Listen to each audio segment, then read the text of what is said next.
If you're new around here, I'm Chloe Jones, and I'm riding this bad boy from my hometown in Wales to Tajikistan in Asia.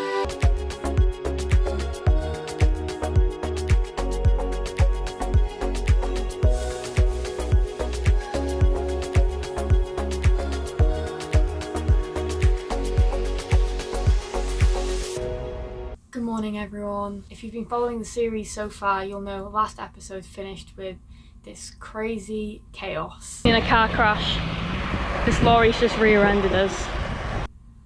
So because I put myself in this tricky situation, not having much money left because I couldn't use the ATMs, I didn't bring much money, cash, because I didn't want to carry a bulk of cash.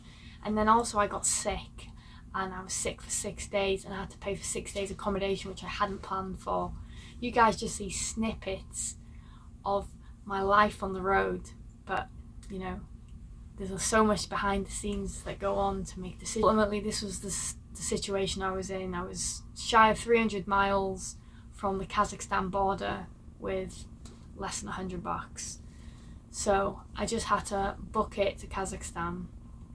But the bike was running really poorly, it was slow, and I look back on my phone from these few days, I have no pictures, like nothing, and I just think I just needed that space. I just remember riding, being in my own head, feeling all the feels. It's just these on the map I'm going to show you, it looks like it's quite a built-up area, but it was really nothing.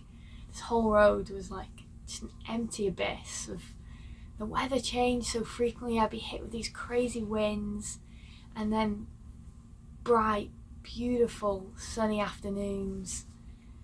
So the first day I think I hit 140 miles, which food stops, being tired.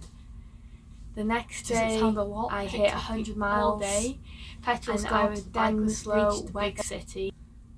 So I made it to the big city in Askjahan, and the next big thing was to cross into Kazakhstan, and then there was another big stretch of emptiness to Aturay, the next big city. So I made another risky decision to have a rest day. I found a cheap hostel, just like recuperate, take in everything that had happened, the craziness, and be ready for be fresh for the border crossing. Then on the 28th, I made it to the border. After only 30 miles past the Kazakh border, the bike started sputtering and smoking, and it came to a complete stop. I knew I was in trouble. As soon as this happened, I knew this was a big issue. But like I said, middle of nowhere, I chucked some fresh oil in it and tried to go again. I didn't make it very far. I was five minutes down the road, it completely died. And then out of nowhere, like I wasn't even like trying to like flag down help yet. I hadn't reached crisis yet. Out of nowhere, this woman called Monty pulls over. Just absolute legend, honestly. Within 10 minutes of meeting her, we were shoving my bike into the back. This is a tiny village in the middle of nowhere, Kazakhstan, and I'd already been rescued. Side of the road in Kazakhstan is where you join me.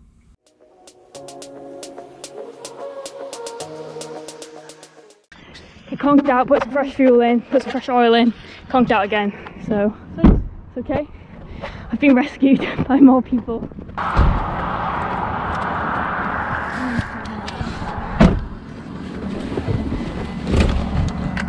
It's okay? It's okay, okay. Thank you, thank you.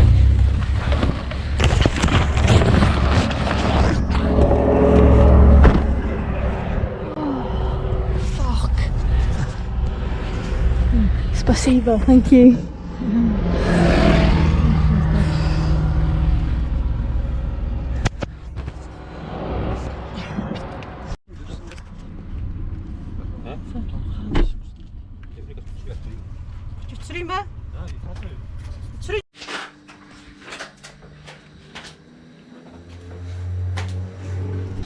Guys, these guys have been absolute lifesavers. The bike's in the mechanic shop. I checked, there's no sparks. It might not be an engine blown up, but there's no sparks. So I'm 250 kilometers from the nearest big city, and I'm in the middle of nowhere in a village. I could have got rescued by the nicest of people. They took me to the mechanic shop. We did an errand to town, and now they are cooking me an absolute storm. This fruit is to die for. I cannot wait to try the rest of it. But this thing is wicked, look at this.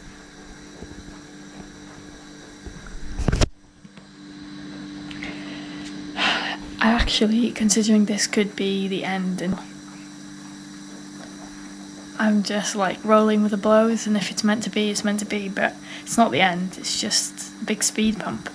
So let's see what happens. I've been allowed to have a bath, and this is so genius. This is some sort of a furnace, and they've got hot rocks, and the furnace goes outside. And so you've got the hot water there, the cold water there, and then you have your wash here. So very authentic way to take a bath here. So this is where they light it. It's obviously a gas fire. They've shut it off now, but wicked. I really love having these like authentic local, like you know, staying with locals, living like the locals, eating like the locals. So I'm gonna have a wash. See ya. Me, Monty and her family ploughed down this off-road section to a remote section of the river to fish. There were times when I thought I would make it out alive. There were days when I felt like my head was on too tight. But you came and you turned all my days from dark to light. Now I see you and me to the end of time. I will go wherever you go, lay wherever you lay your head, breathe the air. The way. And although we didn't speak a common language, and our only hope of communicating was gestures, we shared an incredible evening together. It put the whole trip in perspective. Despite the horrors of my bike being broken, hanging over my head, it all went completely out the window. Watching the sunset and pinching myself, I knew no matter what was in store for the future of the motorbike trip, I'd made some truly epic memories and was grateful for what had already happened. So what was to be was to be. The next morning, Monty was on it like a cat on it. She was a legend, sorted everything out. By that morning I had a SIM card, had currency, I had a lift, a ride. I had a ride organised to take me 200-300 miles to Aturai, the next city. It was a really sad farewell, and I'm truly grateful and thankful for meeting her.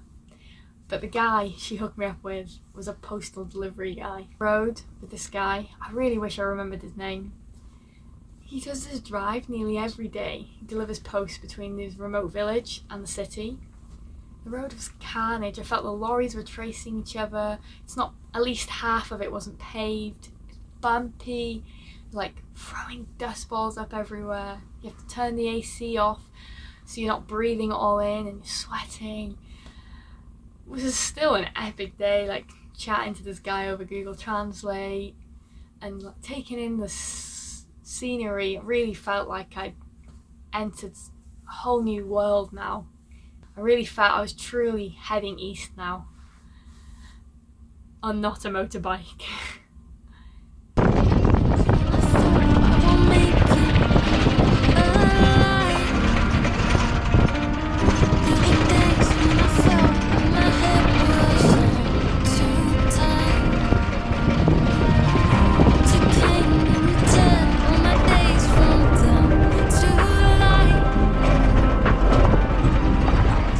Made it to Aturai late that evening and got some rest.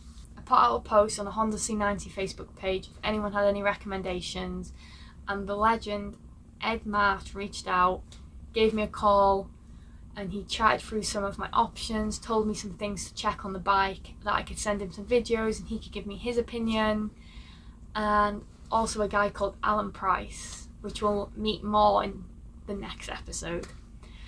And so ultimately, here's some things I did to check the bike. Hey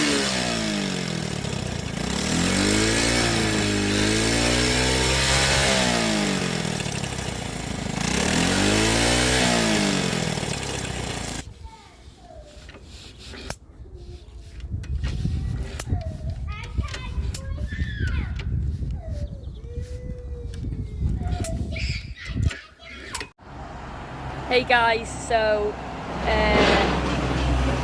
the engine consumption has got so bad that I think I let it run dry, and the smoke from this bad boy is so bad. But I never thought I'd be doing I've done a bit of engine work in the past, but I never thought I'd be doing my first full engine top end by myself on a dusty floor in a car park in Kazakhstan. It's happening. I've got the let's get in the shade so you can see. That's not much shade. I've got the cam out already. Yeah, it's going well.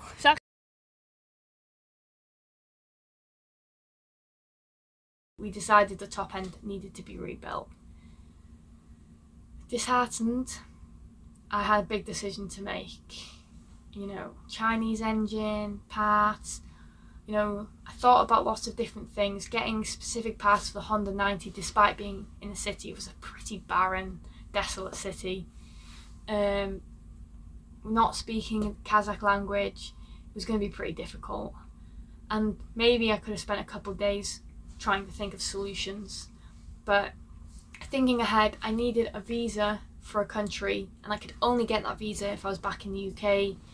And I also could source parts in the UK. So despite